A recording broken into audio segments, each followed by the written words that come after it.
শুভ সকাল প্রিয় দর্শক, ২১শে টেলিভিশনের প্রভাতী আয়োজন ২১শে সকাল অনুষ্ঠানে আপনাদের সবাইকে স্বাগত জানাচ্ছি। আমি রোমান আমিন। প্রিয় দর্শক, নতুন বছর নতুন বার্তা নিয়ে শুরু হলো আরও একটি নতুন বছর ২০২৫। আর এই ২০২৫-এ ২১শে টেলিভিশনের পক্ষ থেকে জানাই শুভেচ্ছা ও অভিনন্দন।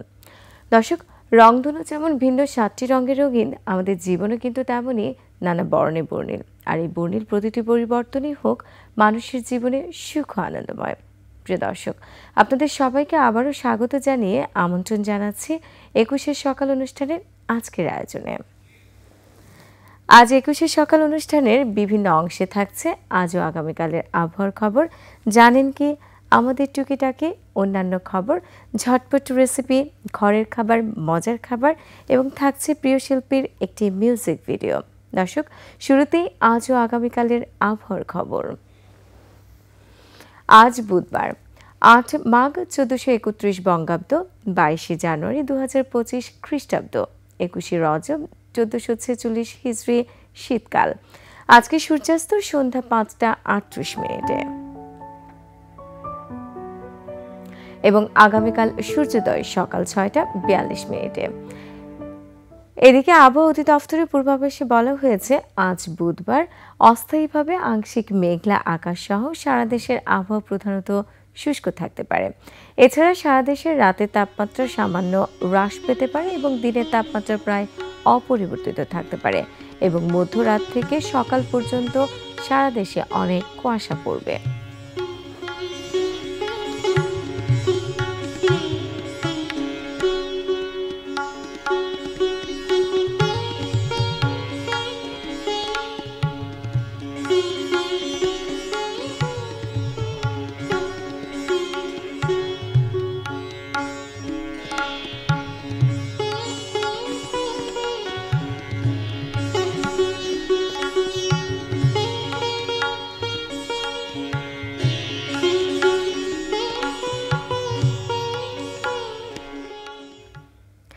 দর্শক, এতক্ষণ দেখছিলেন আবহাওয়ার খবর। প্রিয় দর্শক, এ পর্যায়ে শুরুতেই আমাদের আয়োজনে রয়েছে জানেন কি সেগমেন্টে। কতই না বিচিত্র এই পৃথিবী, আবার প্রাণেরও কতই না বিপুল সমারোহ। পৃথিবী জুড়ে রয়েছে নানা ধরনের প্রাণীর ও পতঙ্গের অস্তিত্ব, আবার তাদের প্রত্যেকেরই আলাদা আলাদা স্বভাব ও বৈশিষ্ট্য রয়েছে। জীবনযাপন, আচার আচরণও তাদের নানান ধরনের। আর সেসব সম্পর্কে আমাদের ধারণাই বা কতটুকু। হ্যাঁ দর্শক, আজ আমরা জেনে নেব তেমনই কিছু জানা অজানা তথ্য। একটি চতুর ও রহস্যময় প্রাণী রেড ফক্স। রেড ফক্স বা লাল শিয়াল হলো ক্যানিড পরিবারের একটি স্তন্যপায়ী প্রাণী। এরা তাদের চতুরতা, ধূর্ততা এবং সুন্দর লাল রঙের জন্য খুবই বিখ্যাত। রেড ফক্স বিশ্বের অনেক প্রান্তে পাওয়া যায় এবং বিভিন্ন ধরনের পরিবেশে বসবাস করতে পারে। রেড ফক্সের শরীরের উপরের অংশ সাধারণত লালচে কমলা রঙের, যদিও রঙের কিছুটা ভিন্নতা দেখা যেতে পারে। এর পেট সাধারণত সাদা বা হালকা রঙের হয়ে থাকে। রেড ফক্সের একটি লম্বা এবং পুচ্ছ থাকে, যা শীতকালে আরও ঘন হয়ে ওঠে। এর কান তীক্ষ্ণ এবং নাক লম্বা ও খুবই তীক্ষ্ণ গন্ধ নিতে পারে। রেড ফক্স বিশ্বের অনেক প্রান্তে পাওয়া যায়, তবে এরা সাধারণত মিশ্র বন, ঘাস ফুলের মাঠ এবং খোলা জায়গাগুলোতে বসবাস করে। এরা শিকার করার জন্য খোলা জায়গা পছন্দ করে, কিন্তু আশ্রয়ের জন্য ঘন জঙ্গল বা গর্ত ব্যবহার করে। রেড ফক্স সর্বভুক প্রাণী। এরা ছোট ছোট প্রাণী যেমন ইঁদুর, খরগোশ, পাখি, সরীসৃপ এবং কিছু কিছু ফল ও বেরি খেয়ে জীবন ধারণ করে। এরা খুবই চতুর শিকারী এবং বিভিন্ন কৌশল অবলম্বন করে শিকার ধরে। রেড ফক্স সাধারণত একাকী বা জোড়ায় বাস করে।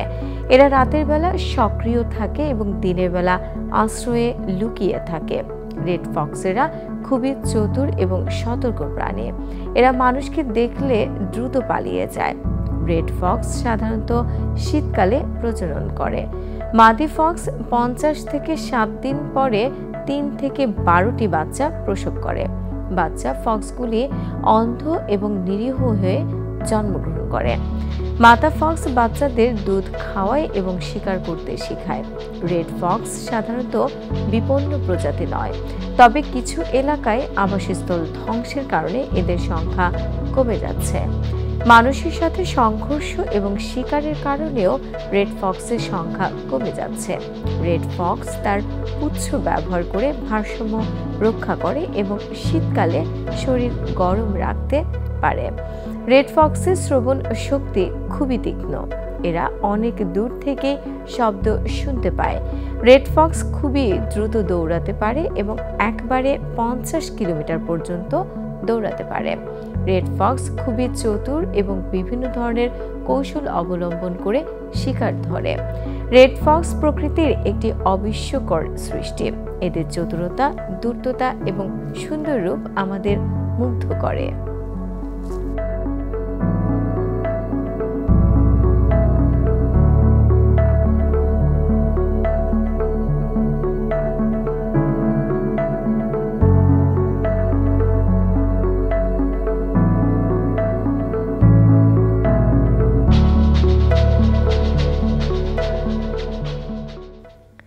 প্রিয় দর্শক, এতক্ষণ দেখছিলেন জানেন কে সেগমেন্টটিতে রেড ফক্সের বৈশিষ্ট্য।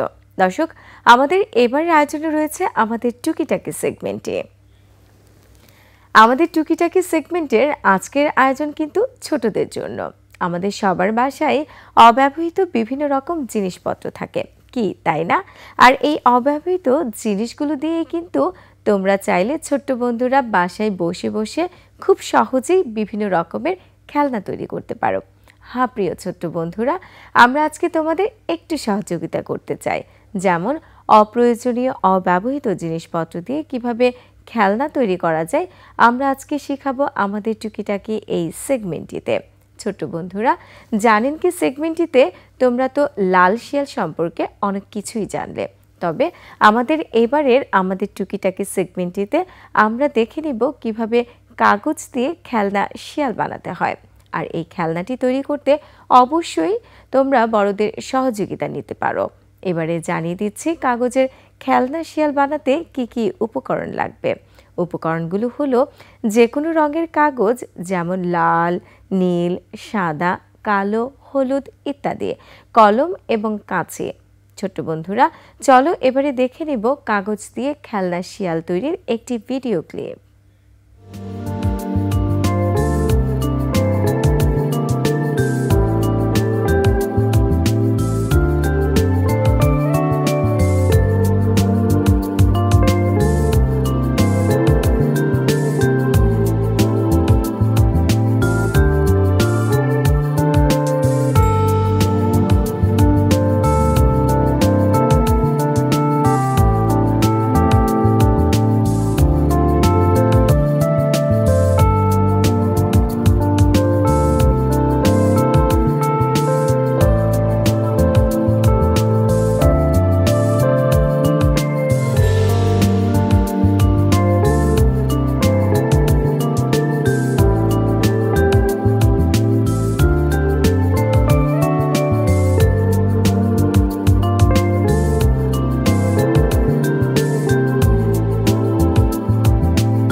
প্রিয় দর্শক, এতক্ষণ দেখছিলেন আমাদের টুকিটাকি সেগমেন্টটিতে ছোট্ট বন্ধুদের জন্য কাগজ দিয়ে খুব সহজেই খেলনা শিয়াল বানানোর একটি ভিডিও ক্লিপ। দর্শক, 21শে সকালে এ পর্যায়ে নিচ্ছি ছোট্ট একটি বিজ্ঞাপন বিরতি। তবে বিরতির পর রয়েছে আরও অনেক আয়োজন, আমাদের সাথেই থাকুন।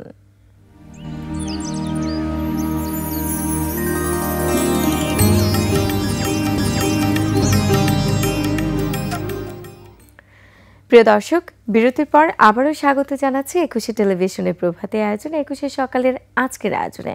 দর্শক, আমাদের এবারে আয়োজনে রয়েছে অন্যান্য খবর সেগমেন্টে। হাজার বছরের এই জনপদে প্রতিনিয়তই ঘটে যায় আমাদের ঐতিহ্যবাহী ক্রিয়াকর্মের, কিন্তু দৈনন্দিন ব্যস্ততার জন্য আমরা তার কতটুকুই বা খোঁজ রাখতে পারি। অথচ আমাদের নিজস্ব ঐতিহ্যের একটুখানি খবরাখবরই যেন আমাদের জীবন করে দিতে পারে খুবই উপভোগ্য।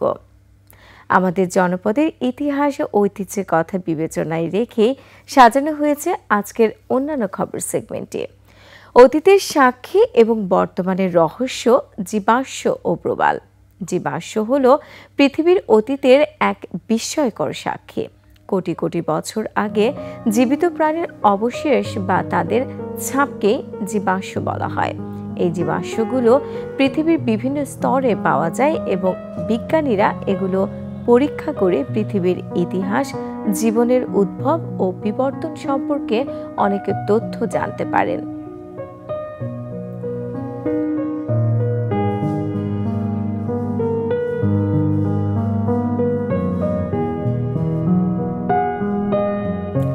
কোনো প্রাণী মারা গেলে সাধারণত অন্যান্য প্রাণী বা ব্যাকটেরিয়া তাকে খেয়ে ফেলে অথবা প্রাকৃতিকভাবে পচে যায়। কিন্তু যদি কোনো প্রাণীর দেহ দ্রুত মাটির নিচে পুঁতে যায় বা অন্য কোনো উপায়ে পচন রোধ হয়, তাহলে সেটি জীবাশ্মে পরিণত হতে পারে।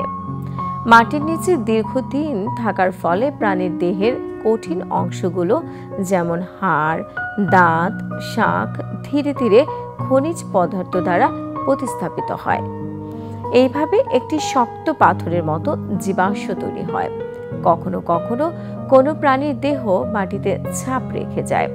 এই ছাপও জীবাশ্ম হিসেবে সংরক্ষিত হতে পারে। প্রবাল হল সামুদ্রিক জীবন ও পরিবেশের জন্য অত্যন্ত গুরুত্বপূর্ণ একটি জীব। প্রবাল প্রাচীর বা রিফ তৈরি করে, যা সমুদ্রের বিভিন্ন প্রজাতির জীবের জন্য আশ্রয় ও খাবারের যোগান দেয়। প্রবাল এবং জীবাশ্মের মধ্যে গভীর সম্পর্ক রয়েছে। প্রবাল নিজেই একটি জীবিত জীবাশ্ম। প্রবালের মৃত কঙ্কাল সমুদ্র তলে জমে প্রবাল প্রাচীর তৈরি করে। এই প্রাচীর ধীরে ধীরে কঠিন পাথরে পরিণত হয় এবং ভবিষ্যতে জীবাশ্ম হিসেবে পাওয়া যেতে পারে। জীবাশ্ম ও প্রবাল পৃথিবীর ইতিহাস, জীবনের উদ্ভব ও বিবর্তন সম্পর্কে অনেক তথ্য দেয়। প্রবাল প্রাচীরের গঠন ও পরিবর্তন থেকে সমুদ্রের তাপমাত্রা, জলস্তর এবং অন্যান্য পরিবেশগত পরিবর্তন সম্পর্কে জানা যায়। প্রবাল প্রাচীরের নিচে প্রচুর পরিমাণে তেল ও গ্যাসের মতো খনিজ সম্পদ পাওয়া যায়। প্রবাল প্রাচীর হাজার হাজার প্রজাতির সামুদ্রিক জীবের আশ্রয়স্থল। প্রবাল প্রাচীর সমুদ্রের তরঙ্গ ও ঝড় থেকে সৈকতকে রক্ষা করে। সমুদ্রের তাপমাত্রা বৃদ্ধি, জলস্তর বৃদ্ধি এবং অ্যাসিডীকরণের কারণে প্রবাল প্রাচীর ধ্বংস হচ্ছে। শিল্প কলকারখানা থেকে নির্গত বিষাক্ত পদার্থ সমুদ্রকে দূষিত করে প্রবালকে ধ্বংস করছে।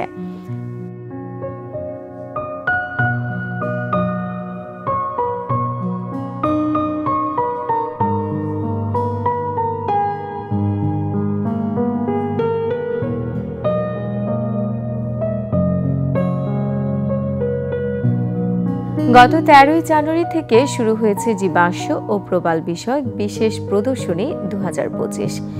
নলিনীকান্ত ভট্টাশালী গ্যালারি বাংলাদেশের জাতীয় জাদুঘরে এই প্রদর্শনী চলছে। শনিবার থেকে বুধবার সময়সূচি হলো সকাল 10:30 থেকে বিকাল 5:30 প্রতিষ্ঠানে যেমন শুরুর দিক থেকে প্যাট্রিফাইড উড আমরা পিছনে দেখতে পাচ্ছি। বাংলাদেশ জাতীয় জাদুঘরের প্রথম নিদর্শন কিন্তু হচ্ছে প্যাট্রিফাইড উড। তো এইভাবে যদি আমরা চিন্তা করি, প্রায় অসংখ্য প্যাট্রিফাইড উড থেকে শুরু করে বিভিন্ন ধরনের জীবাশ্ম, এখানে যেমন 135টি জীবাশ্ম ও প্রবাল নিয়ে একটা প্রদর্শনীর আয়োজন করা হয়েছে। এরকম বিভিন্ন রকমের নিদর্শন আমাদের সংগ্রহে রয়েছে। বাংলাদেশ জাতীয় জাদুঘরে 4টি কিউরেটাল বিভাগ আছে। একটি হচ্ছে প্রাকৃতিক ইতিহাস বিভাগ, প্রকৃতির সাথে মানুষের যে সম্পর্ক, এই বিষয়টি নিয়ে মূলত এই বিভাগ কাজ করে থাকে। আমরা প্রতি বছরই বিভিন্ন ধরনের নিদর্শন নিয়ে এক্সিবিশন করে থাকি। এবছরে আমরা বাছাই করেছি প্রবাল ও জীবাশ্ম, এই বিষয়টি নিয়ে আমাদের পূর্বে এক্সিবিশন করা হয়নি, এজন্য আমরা এবার এই বিষয়টিকে নির্ধারণ করেছি। প্রাণী উদ্ভিদের বিবর্তন এবং এর যে পরিবেশের সাথে যে সম্পর্ক, অবিচ্ছেদ্য সম্পর্ক, এইটা মূলত অধ্যয়নের জন্যই এই জীবাশ্ম এবং প্রবাল বিষয়টি গুরুত্বপূর্ণ। দর্শকরা তো গ্যালারিতে দেখতেই পাচ্ছেন, তার বাইরেও যে আমাদের স্টোরে রিজার্ভ কালেকশন যে আর্টিফ্যাক্টগুলি আছে, দর্শকদেরকে সেই সুযোগটা সৃষ্টি করে দেওয়া। সেই দৃষ্টিকোণ থেকে যে আজকের এই যে প্রবাল ও জীবাশ্ম যে প্রদর্শনীটা আছে, এটা আমাদের জাতীয় জাদুঘরে ন্যাচারাল হিস্ট্রি ডিপার্টমেন্ট সেটা আয়োজন করেছে এবং তারা অত্যন্ত নিষ্ঠা, দক্ষতা এবং পেশাদারিত্বের মাধ্যমে এই প্রদর্শনীটা আয়োজন করেছে। এই প্রদর্শনীর একটা বিশেষ দিক হলো যে এটা বিজ্ঞান নির্ভর বা সায়েন্স নির্ভর। দর্শক, এই প্রদর্শনটি শুক্রবার বিকাল 3টা থেকে সন্ধ্যা 7:30 পর্যন্ত, এছাড়া সাপ্তাহিক বন্ধ বৃহস্পতিবার। আগামী 28শে জানুয়ারি পর্যন্ত এই প্রদর্শনটি চলবে। প্রিয় দর্শক, এতক্ষণ দেখছিলেন অন্যান্য খবর সেগমেন্টটিতে জীবাশ্ম ও প্রবাল জীব সম্পর্কে। দর্শক, 21শে সকালের এ পর্যায়ে আবারও নিচ্ছি ছোট্ট একটি বিজ্ঞাপন বিরতি। কোথাও যাবেন না, কেননা বিরতির পর ফিরছি ঝটপট রেসিপি, ঘরের খাবার, মজার খাবার সেগমেন্ট ও প্রিয় শিল্পীর একটি মিউজিক ভিডিও নিয়ে। ততক্ষণ পর্যন্ত আমাদের 21শে সকালের এই আয়োজনের সাথেই থাকুন।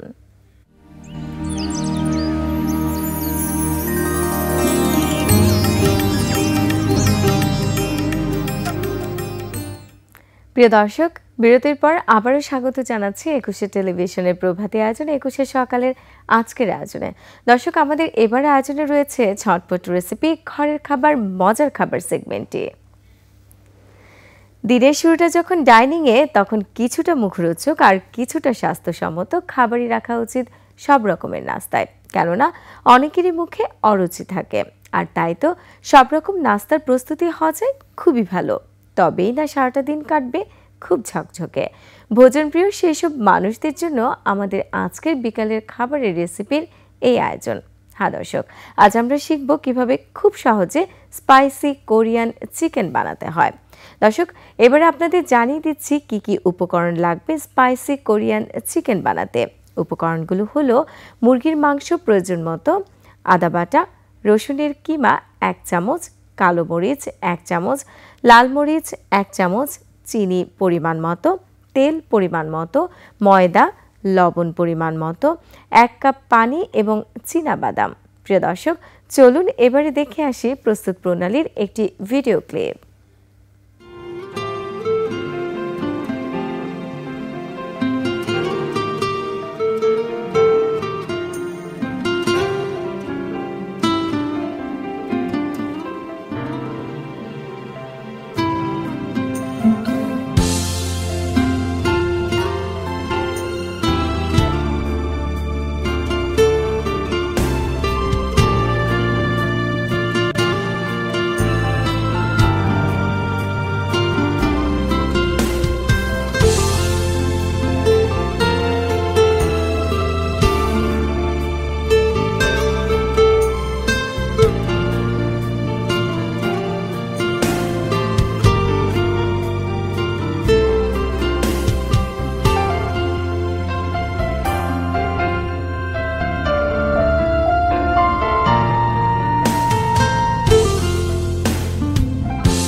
প্রিয় দর্শক, এতক্ষণ দেখছিলেন ঝটপট রেসিপি ঘরের খাবার মজার খাবার সেগমেন্টটিতে স্পাইসি কোরিয়ান চিকেন বানানোর প্রস্তুত প্রণালীর একটি ভিডিও ক্লিপ। প্রিয় দর্শক, 21শে সকাল অনুষ্ঠান আপনাদের কাছে আসলে কেমন লাগলো? আপনারা কিন্তু চাইলে আপনাদের সব গুরুত্বপূর্ণ মতামত আমাদের জানাতে পারেন। আর সেই সব মতামত জানানোর জন্য আমাদের সাথে যোগাযোগ করুন এই ঠিকানায়। প্রযোজক 21শে সকাল, 21শে television limited, Jahangir tower, 10 Kazi Nazrul Islam Avenue, Karwan বাজার, ঢাকা 1215। ফোন 880555014316 থেকে 25। ইমেইল সকাল@21শে-tv.com। আমাদের এই অনুষ্ঠানটি দেখতে পারবেন www.youtube.com/etv-21শে-সকাল এই ইউটিউব চ্যানেলে।